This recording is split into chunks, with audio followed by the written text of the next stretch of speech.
Hi, my name is Nicole. I'm going to be your nurse practitioner today doing your head to toe assessment. Can you verify your date of birth for me, please? May 1068. Okay, and do you have any questions before we begin? No. Okay, so let's get started. So normally we get started by doing the vital signs and the height and the weight, which we did previously. So she's 144 pounds, 5 feet 4 inches tall, respiratory rate was 16, blood pressure 115/78, heart rate is 78, and her temperature orally is 98.3. When the patient comes into the room, you can basically observe their gait, see if they appear their stated age, which she does.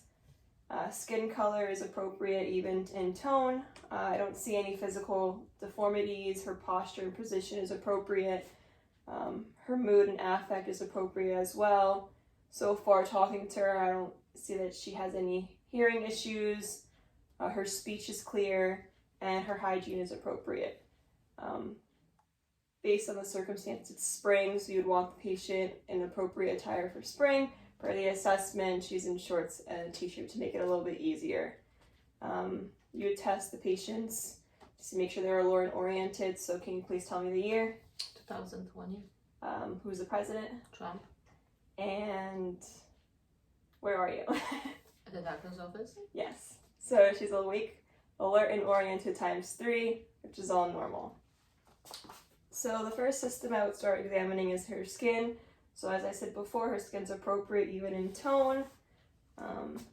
No bruising, no lesions, no cuts.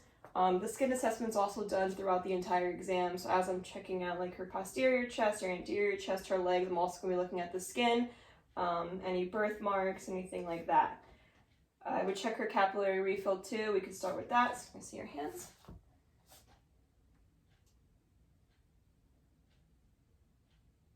Less than 2 seconds. Less than 2 seconds, and I'd also do the toes. And they're both less than 2 seconds. The skin is smooth, no swelling, no bruising, as I said before. Stick your hands out. Okay, good. And then her nails. There's no clubbing. Her nails are smooth.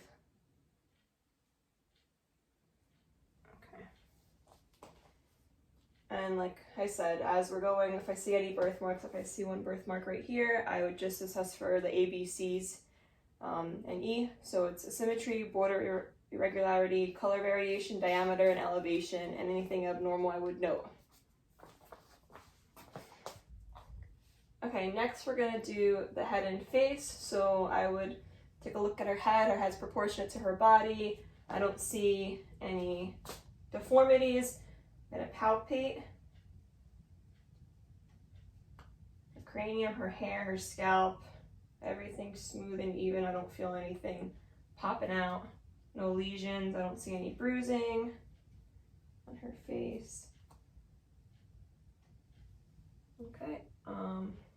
Everything's symmetrical. Can I have you smile for me? Can you frown?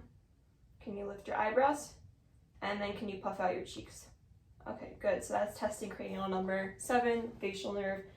I'm also going to palpate her temporal arteries. They're +2. And then I'm going to go down to her temporomandibular joint. Can I have you open and close your mouth? Okay, good. And I'm going to palpate your maxillary and frontal sinuses. Any pain when I touch? No. Okay, good. Next, we're gonna move on to the eyes. So I'm gonna start with inspection. You could start like looking at like the eyebrows, the eyelashes. Everything is even and symmetrical. Eyelids are symmetrical. Eyes look even. I'm gonna pull down to check out her conjunctiva a little bit. I'm just gonna pull down your eyelids a little bit. They're pink. That's good. I'm gonna pull it up a little bit. Good. Sclera is white. Eyes are green. And the pupils are both equal in size. So I'm going to use this. I'm going to take a look at your eyes. So I'm going to shine the light in your eyes. I'm going to look at the back of the vessels as well, okay? Okay. So I'm going to take my right eye to her right eye. I see the red reflex. I'm going to move in a little bit closer. Optic disc. blood vessels, and retinal background. Okay, and do the same thing for the other side. My left to her left. Okay, red reflex is in the same area. And then optic disc, retinal background, and blood vessels are present. Okay.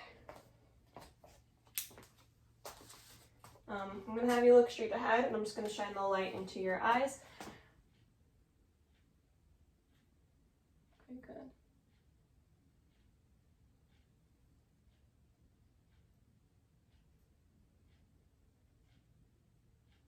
So pupils are round, reactive to light. I'm going to have you look straight ahead. Let's take a look at my finger. So when she's looking at my finger, her pupils are a little bit smaller than just look straight ahead. And when she looks straight ahead, her pupils expand, which is all normal.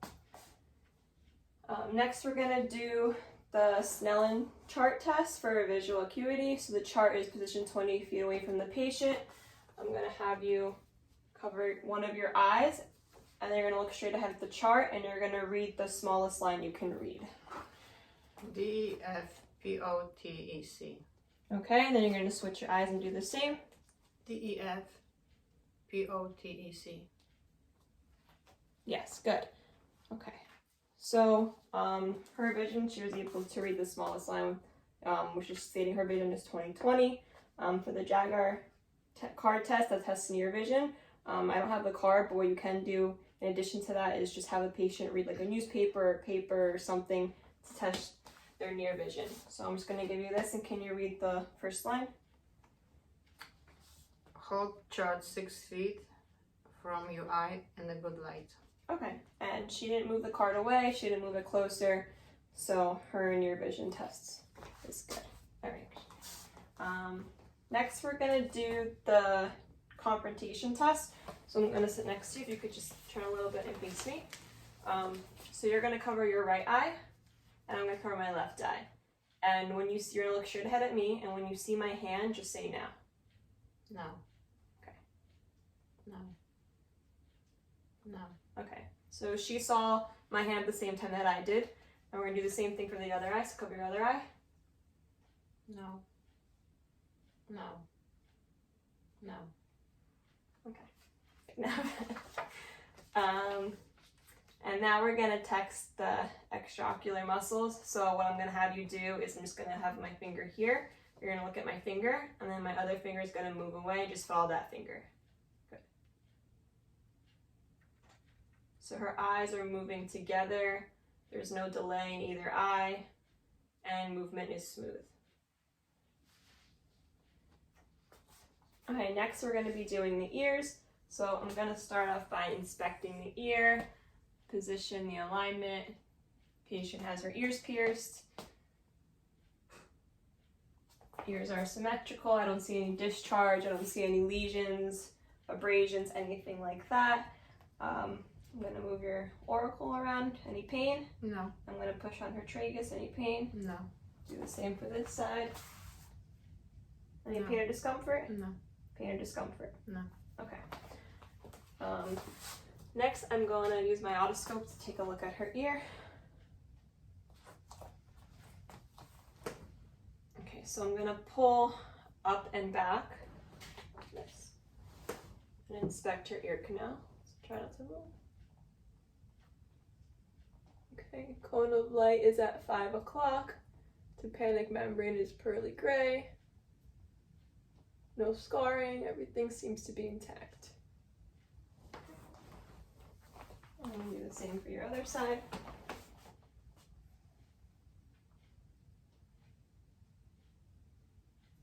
Cone of light is at 7 p.m. Tympanic membrane is pearly gray. Everything is intact, no scar.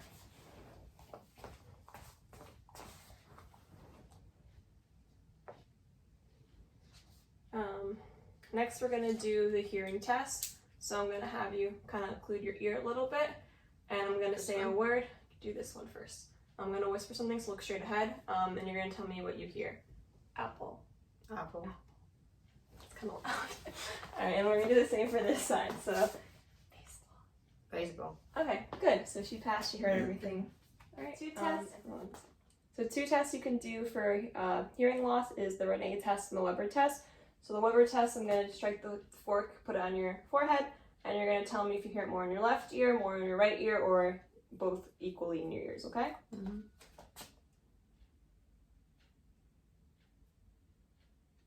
Same. Same in both ears? Yes. Okay, and then in the Renee test, I'm going to strike the fork, put it on your mastoid bone behind your ear, and when you can no longer hear it, you're going to let me know. I'm going to move it in front of your ear, okay? Okay.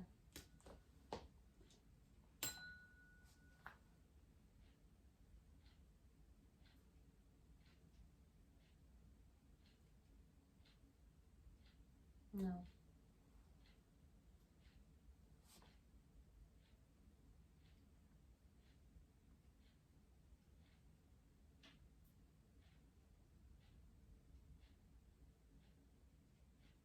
No.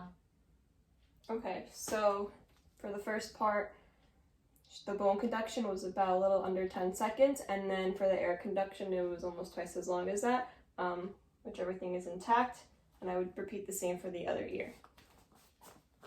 Okay, now we're going to move on to the nose. So I'm going to inspect the external nose. Nose is midline, it doesn't deviate or shift to one side, it's symmetric, no lesions. I'm going to test the patency of each nostril, so I'm going to do that. Just breathe normally, and I'm going to cover one nostril. Okay, good. I'm going to do the same for this side. Any trouble breathing when I cover one nostril versus the other? No. Okay, so they're both patent. And then I'm going to inspect your nares, your nasal mucosa, your septum, and your turbinates. So I'm going to sit down next to you. Just going to slightly lift your nose, okay?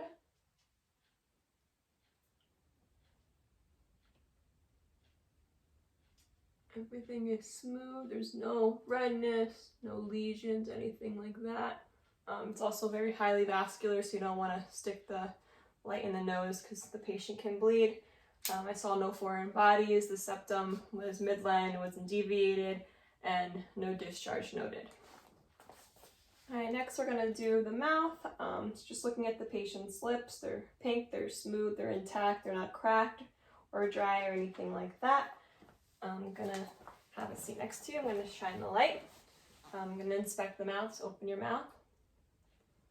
Tongue is pink, teeth are intact. Buccal mucosa is pink. Hard palate is intact. Can I have you stick out your tongue? Cranial nerve number 12. Stick it out more. When she sticks her tongue out, it's midline, it's not deviating to one side. And then can I have you say, ah, ah. So that's cranial nerve number 9 and 10. I would test for the gag reflex. I actually don't have anything to test that with to make sure it's present. And if her tonsils were swollen, I could grade them, but there's no swelling in her tonsils. I could palpate her mouth if indicated to test for any lesions or anything like that. Her tongue as well. But her teeth are intact, gums are pink and tight. I didn't notice any bleeding or swelling. Buccal mucosa is also intact, it's pink, no bleeding noted. I told you the lips are pink and smooth, and everything else looks normal, teeth are intact.